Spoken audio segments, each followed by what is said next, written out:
Okay, welcome back to the Bootleg Corner Movie Review Hours, and it is Alien 8 Episode 8 review, the final episode of Season 1. And I was saying a lot of things would happen, I was saying a lot of things wouldn't happen. I was asking questions I wanted answers to, and I'm not sure we had the answers to all those questions. But like I said, this is the last episode of this first season, and I think those questions will be answered in Season 2. But for now, we just have to take what we see. Now with Alien 8 Episode 8, how did it start off? But it started off with Xenomorph meeting Dame Sylvia at the grave of the kids. Now I'm asking if that was a chance meeting, or if the Xenomorph was also stalking Wendy's grave, because the Xenomorph is somehow tethered and tied to Wendy right now. So I'm asking, was that a chance meeting, the Xenomorph just passing by and happened to see Dame Sylvia, or was it stalking and just waiting and watching Wendy's grave because of their connection? That's something I don't know the answer to yet.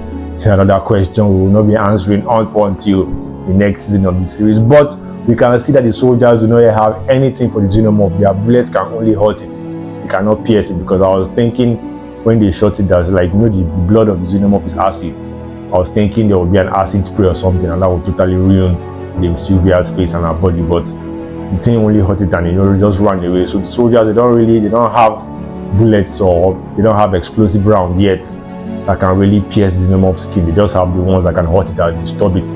And that's where their weaponry and their armory is right now. Now for the kids, the Saints being locked up in a cage together has finally made them see some sense and build some form of bond or unity among themselves. And Collie was still thinking that she was going to be the favorite and everything, and Wendy just wiped those notions from her head basically. So the kids now being locked in one cell, they finally confronted the truth about themselves and their situation and everything that led them up to this point. And because they finally decided that they were better off sticking together as saints rather than trusting the humans who have put them in this miserable and untenable position. Now for Wendy, we are still asking, and I'm still questioning, how is she this powerful, and why do none of the other saints have the same abilities and the same capabilities as her? Because they were all made through the same processes and through the same system, the same body parts, the same body types, and yet she's the only one who is this advanced, who can do so much, and the others are basically relics compared to her. They have the same mental capacity, the same physical build-up, but she has way more, I just said mental capacity, but she has way more abilities than they do. So we are still asking what happened in the building, in the creation process for our model that is leading her to have all these abilities. But we can see the abilities help them in doing things in this episode, that she can open all the doors, scramble cameras. She can basically just walk around a whole lot of everything that is in Prodigy. Now I asked in episode 7 or 6 that what would Weyland-Yutani do to recover her species? Does she still have any aces up her sleeve? And we are seeing in this one that she has blocked all satellite communication from Prodigy Island. So they cannot really communicate, they cannot ask for outside help. They are locked off in their own island without any resources, barring what is already on the island. So Weyland-Yutani, I think they have real capacity and real resources to do things to disrupt and spoil whatever it is that could be going on in Prodigy.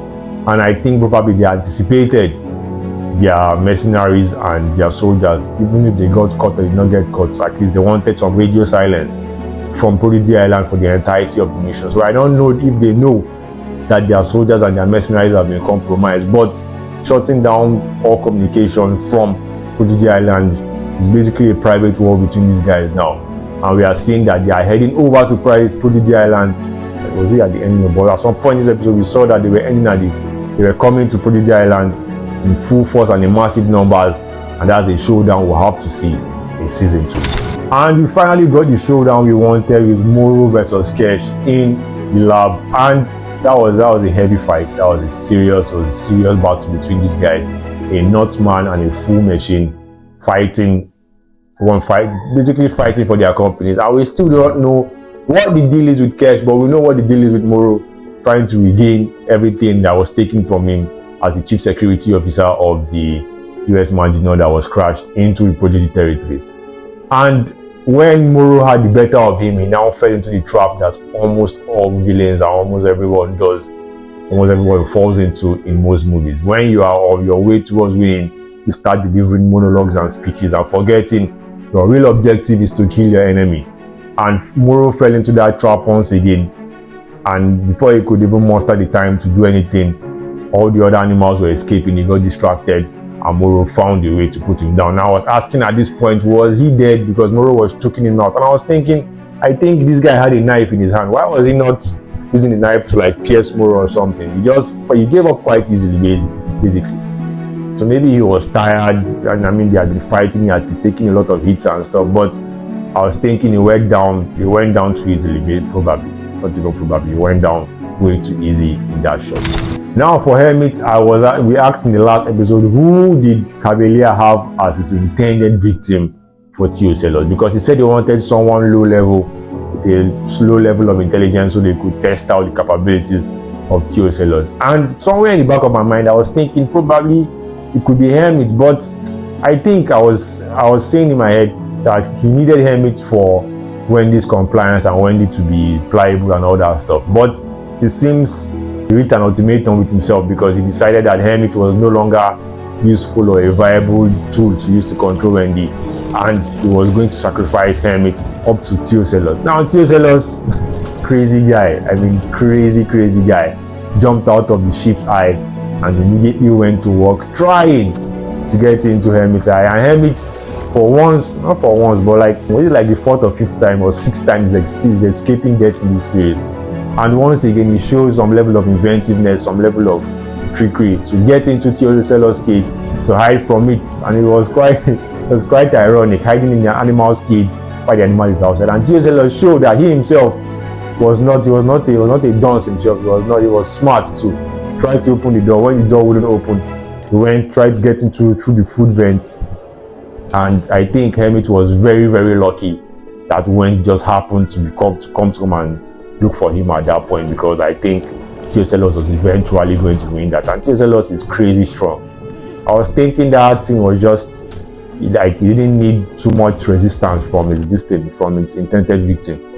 But it was really pushing Hermit. So when Wendy came, helped him, drew off Theocelos. Now Atom Ince, I was asking in episode 1 or episode 2, that was he a robot or was he a human? And it seems we got our answer in this series. One of the very first robots that Cavalier built, and they were saying he was a synth. So I mean, synths are guys with human brains and robot bodies. And I think this was the Wendy and her brothers and sisters were the first set of successful synths. When Ince was calling himself a synth, I was now thinking like he's basically a robot. He's not a mixture, he's a pure robot, just like Kesh. But we are seeing that he's not. Basically, the two closest guys that Cavalier keeps around himself are things that he can control while on a network. Kesh is a robot and Atom Ince is a robot. And when they finally figured out how to shut him down, because she now had control of the entire system. And I was thinking she could basically repurpose Atom Ince for herself, because he's a robot, he has to follow commands basically. He's basically programmed to do what he does. And I was thinking she could reprogram him to be her servant or her ally and stuff like that. But it seems that for her, she did not really need him, and they just left him there and ran off. Now with Cavalier, I was a bit miffed, I was a bit not disappointed, but I was a bit put off, because this guy is basically a trillionaire and he has no extra backup. But like they had told us earlier, Wayland Ugania was blocking off every satellite communication, so he couldn't get any extra resources. But the resources on the island too, basically, they seem very thin. There was no expertise, there was no special unit of soldiers with some special effects and some special gear, some special weapons. Like, it should basically be an elite team of soldiers, of security personnel who are there basically for Cavalier. But it seemed he had a level of relaxation, a level of freedom, a level of thinking that nothing could touch him and nothing would harm him. So when the events of this series that we are rolling on, I was just thinking, like, this guy is basically so easy to touch. Like, boy, there was no elite death squad, no elite kill squad that he had as his own personal army that were like a step above the normal security rankings. It was way too easy to get to him. And in this scene here, when he told him to run, it was now like feeling like a horror movie basically. And Smith in the background raising his fingers and making roaring noises, and he just ruined the severity of the moment basically. But like I said, like we all know, these guys are kids put in adult bodies, so they are just reacting in the best way they know how. And for Smee, this is probably something funny to him. Like I said, just a kid. Now we got no conclusion on this guy who has been spraying paint or whatever it is on the walls, and we're also finding out that Theocelos does not need an alive host in order to infiltrate and get into it. He doesn't need to like the host to be alive to take over his brain functions. We saw it when he went to Arthur when Arthur was lying on the beach, and the waves washed Arthur back onto the beach, and we are seeing Theocelos took out Arthur's eye. It has gotten a human host basically, even if it was strong conventional means, but it has gotten one, and we'll have to see what it does in season 2. Now for the other creatures, I think most of them are still locked into their cages and stuff, and the xenomorphs now have 2 xenomorphs out with the kids, so we now have 5. I think there are 5 scenes right now, 2 xenomorphs out, all the humans and Moro are locked into the cell.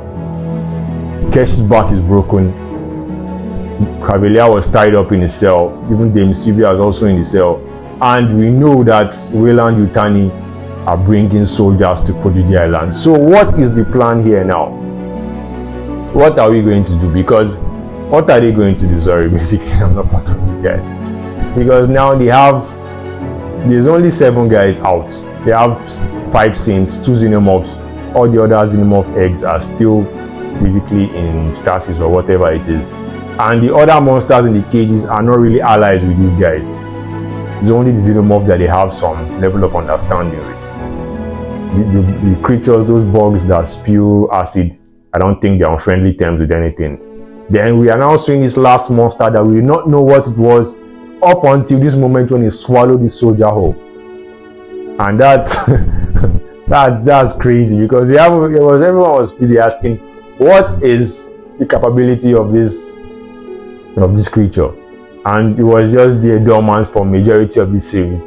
Up until this moment, he swallowed this female security personnel whole, and now we are seeing basically another facet of this series.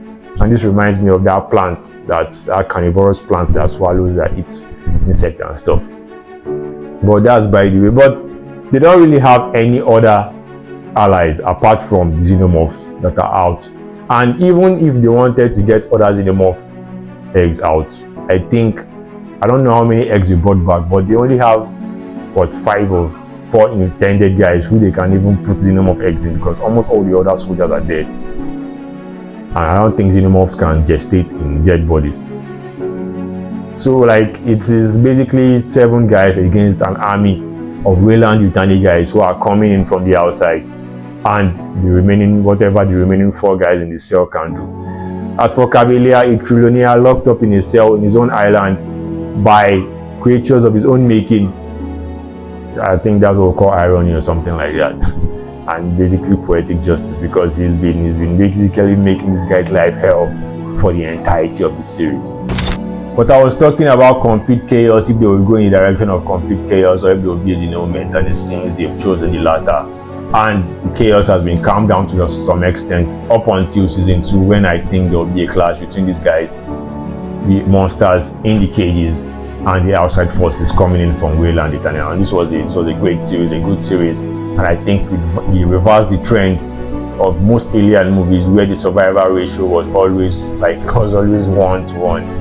I think in almost all alien movies, survival rates were, I think there was only 1 person who has been surviving from all the alien movies. You don't get more than 1 person surviving in every alien movie. But in this one, with xenomorphs, with other monsters, with humans basically, and every other hybrid and cyborg and everything, they have multiple guys still alive in the same place where they met or have encountered xenomorphs. And I think that's the way to buck the trend so far. But we'll still be waiting for season 2. I think this was great, this was amazing, this was concise, this was good, this was fine. I liked it basically. And if you haven't seen Alien Earth, I think if my review is not enough for you to get into it, what more can I say? You just have to miss out on some of the best shows out right now. This is still the Bootleg God on the Bootleg Corner. Don't forget to hit me with your thoughts in the comment section. Like, subscribe, do all that stuff. Keep it locked in, and I'll be back.